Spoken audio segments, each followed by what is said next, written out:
Eh, Hari ini kita berbicara tentang hikmat. Kalau di dalam bahasa Ibrani, itu yang berakhir dengan itu seperti hikmah, ya, hokmah sebetulnya bahasa aslinya, itu mempunyai pengertian feminin. Nah, sementara kalau bicara tentang, kalau yang ayat kita baca tadi kan, hikmat itu bersama-sama dengan Allah. Diciptakan sejak dari awal, terus ada di mana-mana dan mengawal kita. Jadi ada semacam pemahaman begini, hokmah atau hikmat ini itu adalah bukan cuma karakter Allah sendiri, tapi dia juga adalah representasi dari Allah. Cuma Allah yang berjenis kelamin perempuan. Jadi kenapa demikian?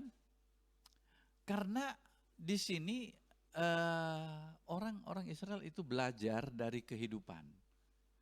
Dan itu tidak jauh dari orang Batak juga. Jadi kalau orang Batak itu, anak bisa lawan bapaknya.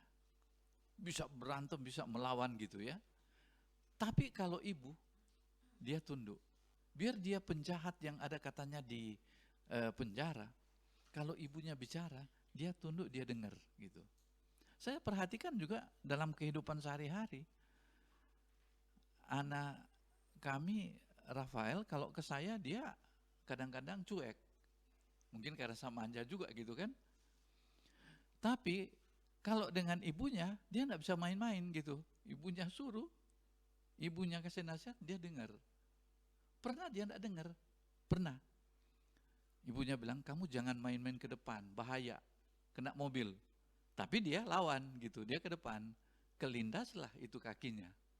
Jadi dia sudah belajar itu kalau kata-kata ibu, itu harus didengar, kalau enggak didengar itu berbahaya. Yang kedua, dia mau coba bohongin ibunya, ya. Dia bilang ke satu bendahara yang mau transfer uangnya, uh, ya transfer aja ke saya. So begini, kalau tidak langsung transfer ke dia, nanti utang saya ditagih sama mami saya gitu. Entah bagaimana, tanpa ada angin dari mana, tiba-tiba orang ini transfer ke rekening ibunya, ke maminya. Ibunya ketawa-ketawa, ya kamu udah dapat duit ya, sini bayar utangnya gitu, bayar utangnya gitu. Dari situ dia mulai takut. Perintah ibu jangan sampai dilawan, itu bahaya. Yang kedua dia sudah belajar, kalau sama mami itu nggak boleh bohong, pasti Tuhan tunjukkan gitu. Dan memang dalam kehidupannya selalu begitu. Sehingga kalau dengan saya dia boleh cuek, tapi dengan ibu nggak boleh. Nah, di sini kita lihat juga bahwa rupanya di dalam pengalaman bangsa Israel, hal ini sangat penting. Itulah sebabnya saudara sekalian, kenapa Tuhan kita Yesus Kristus lahir dari seorang wanita, seorang perempuan.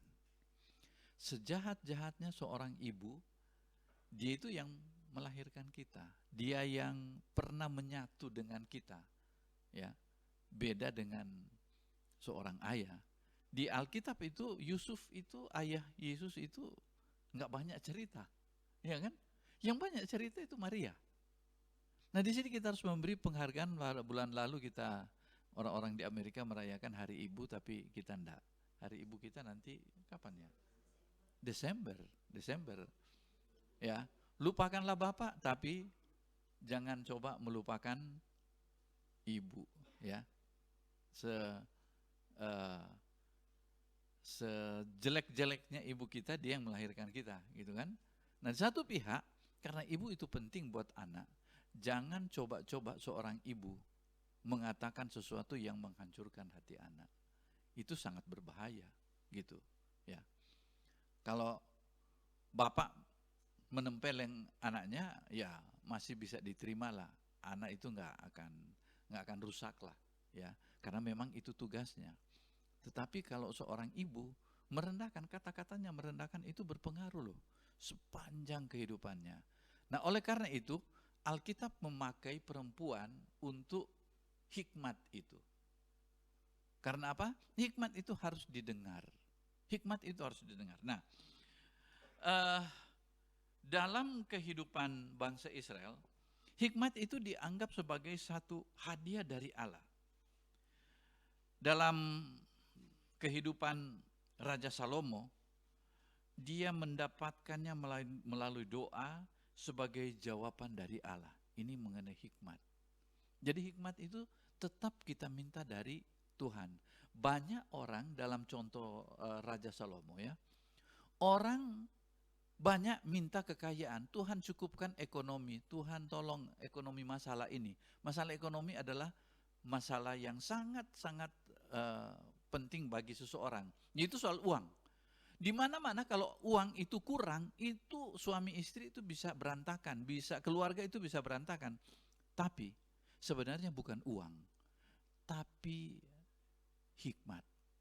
Orang banyak uang, tapi dia salah pakai uang, itu hancur.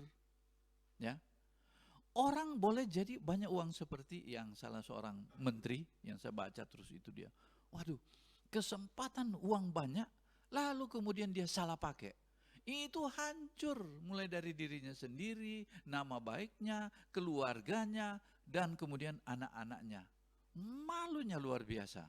Nah, kalau sudah demikian, begitu juga yang yang persoalan korupsi timah itu. Ada seorang artis, ya, yang hidupnya mewah sampai anaknya ulang tahun dikasih pesawat pribadi, katanya, ya. Itu hancur dalam sekejap. Kenapa? Ada uang tapi tidak punya hikmat. Saya perhatikan ada teman saya di waktu saya masih di Jakarta. Kami memperoleh uang yang sama, jumlahnya sama, jumlah sama. Dia itu dalam waktu 3 hari itu udah habis uangnya. Lalu datang ke saya, kasih dulu. Dia juga pernah datang di sini. Selalu begitu, akhirnya istrinya tinggalkan dia, gitu loh. Anak-anaknya berantakan. Pernah dia dikasih oleh, kalau tidak salah dari Prabowo, itu memberikan uang yang cukup besar buat dia. Puluhan juta pada waktu itu. Dan dia ada kerjaan. Selesai pekerjaan dia terima uang banyak. Tahu enggak? Dalam waktu 2 hari uangnya habis. Itu ratusan juta. Istrinya bingung gitu loh.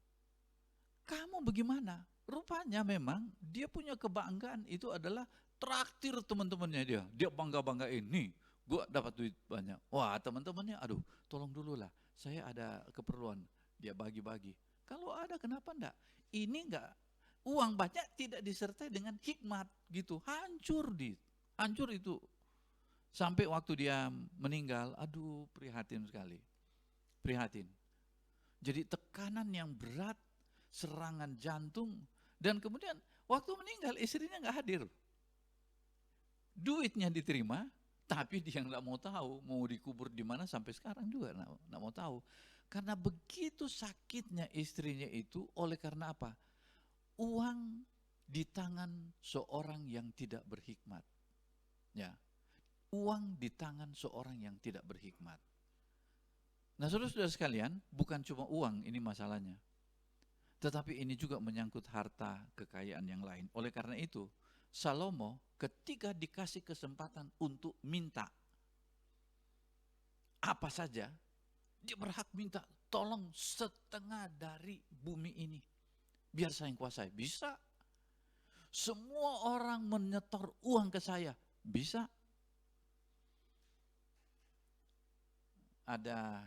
Saya teringat pada seseorang lah, tidak usah sebut namanya.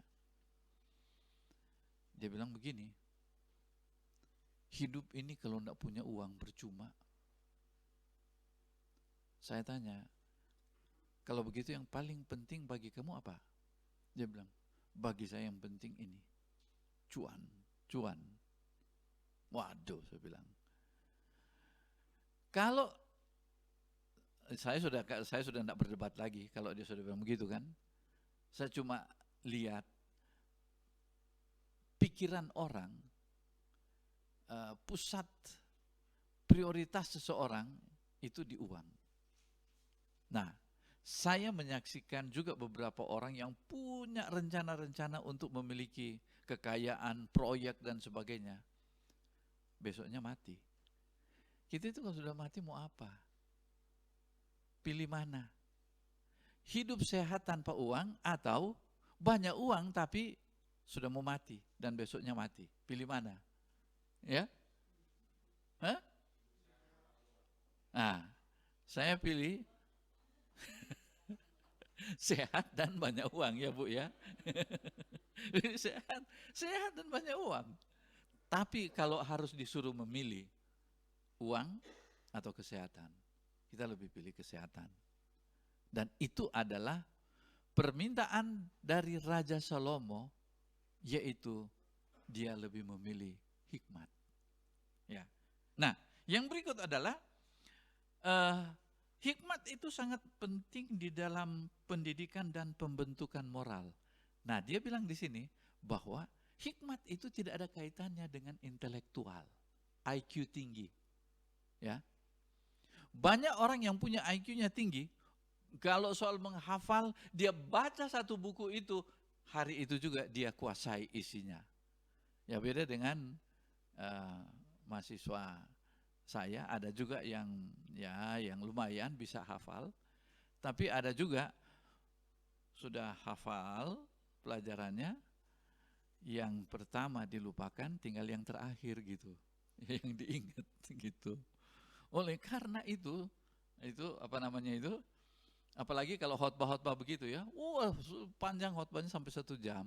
Lalu pendeta bilang, oleh karena itu saudara sekalian, kita serahkan hidup kita kepada Tuhan, kesehatan kita dan kemudian keadaan keuangan kita. Yang terakhir yang diingat gitu kan. Jadi itu pendeta tadi khotbah apa? Ya itu tentang uang gitu. Cuma itu yang diingat, yang bagian terakhir gitu. Ya. Jadi saudara-saudara sekalian, itu pendidikan dan moral. Saudara sekalian, bicara tentang moral. Kita itu berbicara moral itu adalah kita berpikir yang baik. Ujian baik itu ada di kamar mandi. Pernah satu kali di Malangbong sana, saya masuk di sebuah restoran. Waktu masuk di restoran, saya minta mau ke toilet sebentar. Sampai di toilet, itu air itu tidak ada yang tutup. Ngalir terus. Nah, saya berpikir begini, ini siapa lagi ya yang mau bertanggung jawab? Saya tutup itu, sesudah itu saya keluar. Ini air di sini memang jalan terus. Oh enggak, kadang-kadang banyak orang yang suka lupa. Kami sering kehabisan air karena banyak yang pakai kamar mandi, tapi tidak ditutup airnya gitu. Kita bisa juga berpikir begini, biar aja, itu kan punya dia. Saudara sekalian, belajar berhikmat dari kesendirian antara kita dengan Tuhan. Maka yang menghargai kita bukan orang lain, tapi menghargai kita itu adalah Tuhan. Oleh karena itu saudara sekalian, itu di dalam setiap hal, kemanapun, makanya dibilang itu hikmat harus mengawal kita kemanapun kita pergi. Ya. Dan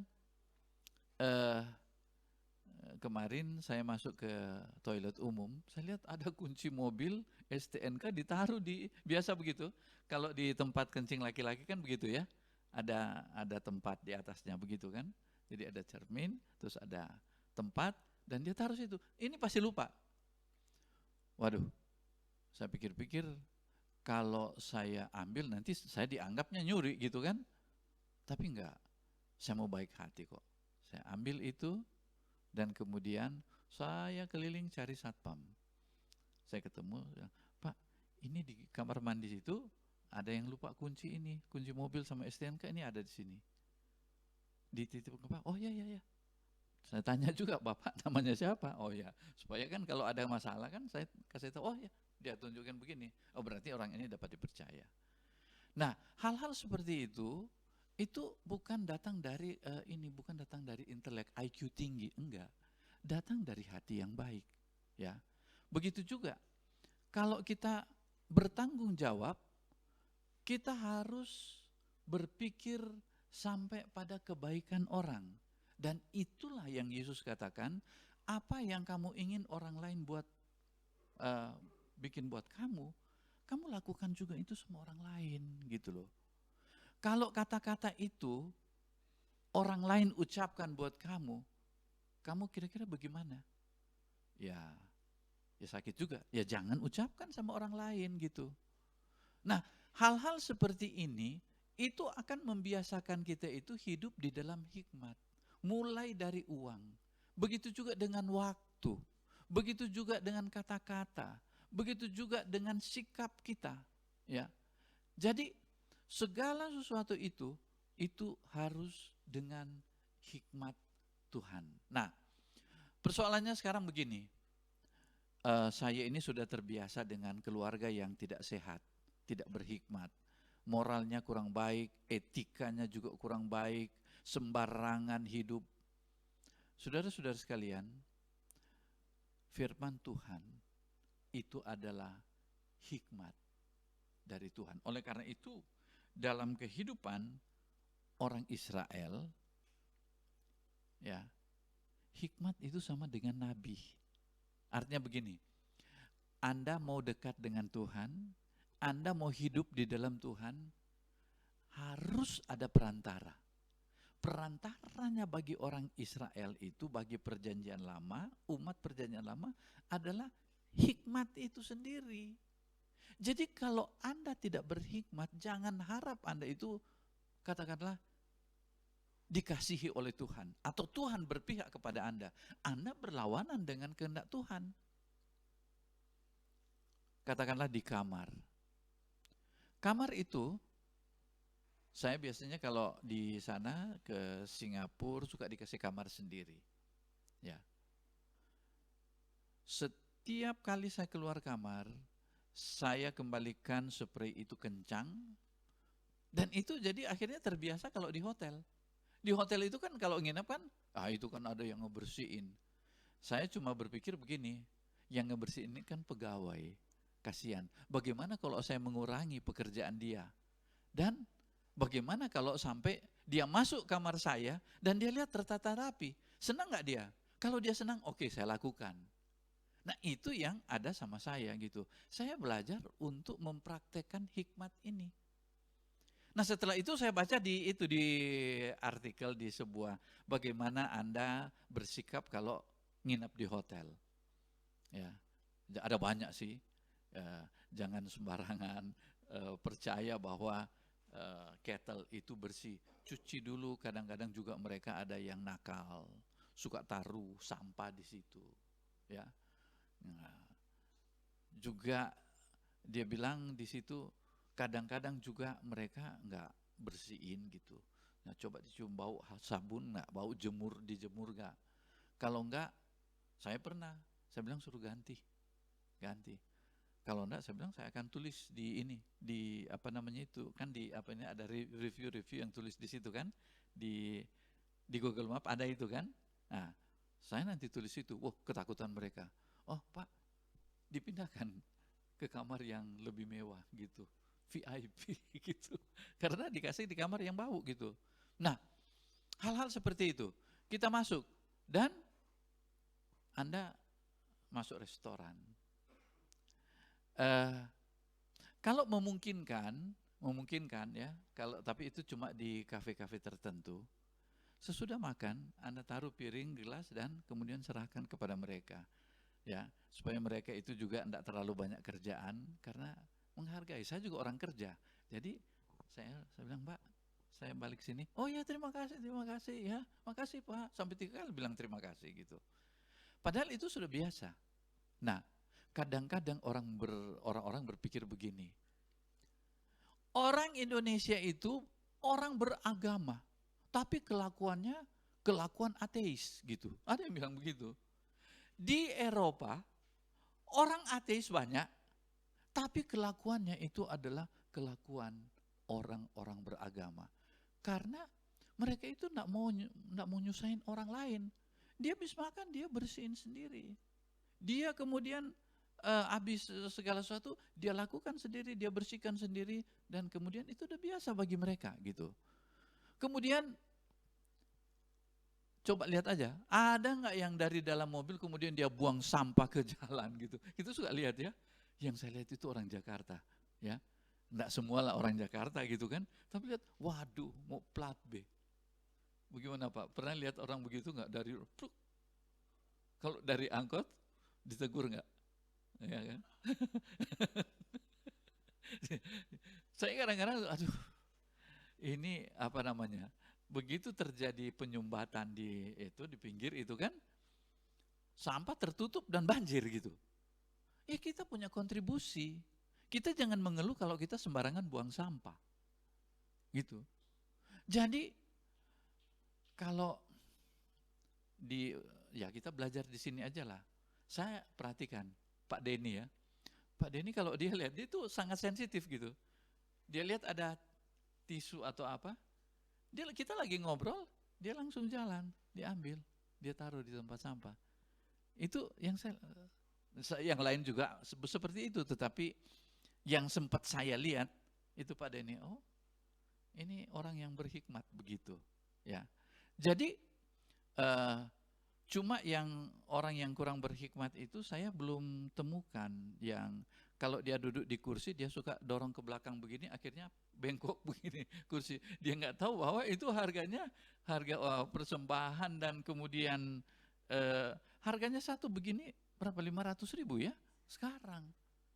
Tapi kemudian cuma dia dorong ke belakang hanya untuk enak-enak begitu, bengkok itu tempat seperti itu. Saya bilang orang berhikmat adalah orang yang bertanggung jawab. Ya, orang bertanggung jawab, orang yang mikir panjang. Orang yang bertanggung jawab adalah orang yang berpikir bukan untuk diri sendiri. Ah, itu kan bukan punya saya, itu punya orang lain. Biar aja orang yang lain yang bersihin. Nah, sebetulnya hikmat itu dapat dipraktekkan di gereja. Ya, saling melayani, ya. Jangan misalnya ambil makanan, ya. Lalu kemudian, kita makan lahap, tawarin dulu ke orang lain gitu kan, bagus kan kalau begitu, ya. Ayo, mari. Sesudah ambil orang lain, baru kemudian kita kan gitu, enaknya. Kebiasaan orang Sunda itu yang membuat saya malu, kalau lagi makan, pas mau makan, dia izin, ya punten duluan, ayo, apa? Dia bilang di payungan apa? Payung. Oh, di payun artinya apa? Oh, duluan. Duh, sorry. Di payun. Itu artinya saya pikir dia bilang permisi, ya. Pokoknya dia ada tata krama. Saya tidak ngerti bahasanya, pokoknya tata krama itulah ada itu kan. Yang membuat saya malu, saya sudah setengah makan. Biasalah. Orang Manado ya pokoknya lapar makan lah gitu, iya kan, gitu aja. Orang Batak bagaimana? Masih ada izinnya? Hah? Ajar, oh begitu ya. Tapi di Jawa dan Sunda ini, di sana juga di Jawa Timur, saya lihat itu padahal dia bukan orang Jawa, tapi rupanya sudah terpengaruh. Waktu mau makan, yuk makan. Waduh, saya bilang saya sudah mau habis. Dari tadi enggak nawarin gitu loh. Ya, jadi kadang-kadang seperti itu. Tidak butuh orang profesor, doktor untuk berhikmat. Apapun pendidikan kita, kalau kita hidup di dalam Yesus, kita peka sama orang lain, kita tidak egois, kita menghargai orang lain, kita melakukan apa yang kita suka orang lain lakukan kepada kita dan kita lakukan kepada orang lain, itu orang hidup di dalam hikmat. Oleh karena itu, ketika hikmat itu kita tabung dalam hidup kita, sudah akan lihat, itu akan menuai apa? Akan menuai berkat. Seperti ya, saya pelajari dari Yusuf di Perjanjian Lama. Yusuf, ya, dia kan itu dimasukkan ke dalam penjara gitu kan, Tahu-tahu ada 2 orang yang masuk juga, juru makanan dan juru minuman. Tahu-tahu juru minuman yang dilepas, Yusuf masih dalam penjara, juru makanan dihukum. Tanpa pesanan dari Yusuf, dia juru minuman ini kasih rekomendasi ke raja bahwa ada orang yang bagus yang ada di dalam yang juga menolong saya. Itu karena memang Yusuf melakukan bukan supaya juga dia ditolong, bukan. Tapi itu sudah kebiasaan dia. Dia diangkat oleh karena hikmat yang ada pada dia. Kan begitu. Jangan jemu-jemu berbuat baik, karena perbuatan baik itu adalah menabung hikmat. Si juru minuman ini juga, dia adalah orang yang begini loh. Saya tidak merencanakan sesuatu untuk misalnya tolong ya kalau kamu ketemu presiden rekomendasikan saya. Sebab begini, rekomendasi itu muncul secara diam-diam dan misteri, artinya kita nggak tahu. Tahu-tahu ada orang yang merekomendasikan kita. Ya, saya tanya, kok Bapak hubungi saya untuk berangkat itu, Bapak tahu dari mana? Ada, saya sudah lupa orangnya, katanya Pak Yopi layak untuk itu. Kita tidak pernah merencanakan itu. Begitu juga ketika ada orang bertanya kepada saya, Pak Yopi, kira-kira orang itu bagaimana? Layak nggak untuk kita promosikan dia? Oh, saya bilang saya kira layak. Pak Yopi mendukung nggak? Saya bilang begini, saya sangat mendukung. Orang itu yang saya tahu dari dia bahwa dia itu baik. Saya enggak bilang kekurangannya kan, tapi begitu dia tanya, kira-kira ada kekurangan enggak? Saya bilang kalau bicara kekurangan semua orang ada kekurangan. Padahal orang itu menyakiti hati saya. Tapi saya mau berusaha untuk membalas dengan kebaikan di hadapan Tuhan. Saya bilang enggak apa-apa. Saya tidak mau berbuat untuk dia, tapi ini ujian saya, apakah saya bisa membalas kebaikan kepada orang yang tidak baik sama saya? Itu saya lakukan. Pernah ada seorang, dan kita kenal orang itu ya, itu sampai hancur-hancuran saya itu. Saya itu sampai ibaratnya sampai diberhentikan, di ini itu, yang uang gaji saya juga saya tidak tahu mau cari dari mana. Ibu Hertina harus kerja waktu itu, saya jaga anak selama 2 tahun lebih waktu itu. Saya tidak tahu mau kemana. Tetapi ketika orang itu datang ke saya, minta tolong, saya dalam hati saya, ini enggak salah ini, minta tolong kepada orang yang dia pernah jahatin. Saya munculkan hikmat itu. Oh ya, boleh. Dan ketika saya menolong, saya harus menolong dengan tulus. Karena saya berurusan dengan Tuhan. Nah, oleh karena itu saya bilang, boleh. Saya antar dia sekalipun malam ke sana kemari. Dan saya bilang, nggak apa-apa. Dia tidak juga bilang bahwa, waduh dulu saya pernah begini sama kamu dan sekarang kamu kok tolong saya. Nggak apa-apa. Karena saya tahu, hikmat itu datang secara diam-diam seperti kata firman Tuhan. Tetapi dia juga datang memberkati kita secara diam-diam di luar pikiran kita, di luar rencana kita. Jadi saudara-saudara, bicara soal hikmat ini saya katakan begini. Berbuat baiklah tanpa harus dipuji sama orang, tanpa harus diketahui sama orang. Saya kira ujian hikmat yang paling bagus itu ada pada Ibu Sri. Ibu Sri kan suka masak kan? Betul nggak? Kalau kita lagi potong daging begini kan, terus dagingnya jatuh, kira-kira bagaimana Bu? Ini kan bukan saya tidak akan makan ini. Kira-kira bagaimana ya? Kalau jatuh begitu, diambil tanpa dicuci? Cuci. Dengan Ibu cuci itu katakan bahwa memang sih bukan saya yang makan ini, tapi kan kasihan orang yang makan gitu kan. Kalau saya yang mau makan itu bagaimana? Oh, kalau saya makan ya saya cuci bersih-bersih lalu taruh lagi kan begitu kan? Itu ujian apa? Ujian orang berhikmat. Sekarang saudara punya kemarahan sama siapa? Silakan aja saudara pikir. Saudara punya, nanti kalau sampai dia celaka, saudara bilang, rasain dulu bikin begitu sama saya, nah sekarang.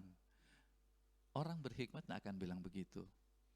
Ketika dia celaka, orang itu bukan kita syukurin, tapi kita datang besuk, ngasih sumbangan. Bagaimana? Bisa nggak begitu? Bisa begitu nggak? Kalau kita bisa begitu, Anda berada di jalan yang benar. Anda berada di dalam Tuhan, karena Anda berada bersama dengan hikmat itu. Kita tundukkan kepala, kita berdoa. Terima kasih Tuhan, kami boleh belajar tentang bagaimana kami harus berhikmat dalam kehidupan ini. Kami tahu ya Tuhan, bahwa kami lemah. Kami dipengaruhi oleh keluarga kami, budaya kami. Tetapi kami mau hanya dipengaruhi oleh budaya Tuhan, yaitu firman-Mu. Ajar kami untuk terus belajar firman Tuhan, untuk kami boleh menyesuaikan hidup kami dengan kebenaran firman-Mu. Karena firman-Mu adalah kebenaran, firman-Mu adalah hikmat, firman-Mu adalah kehidupan kami. Dalam nama Yesus kami berdoa. Amin.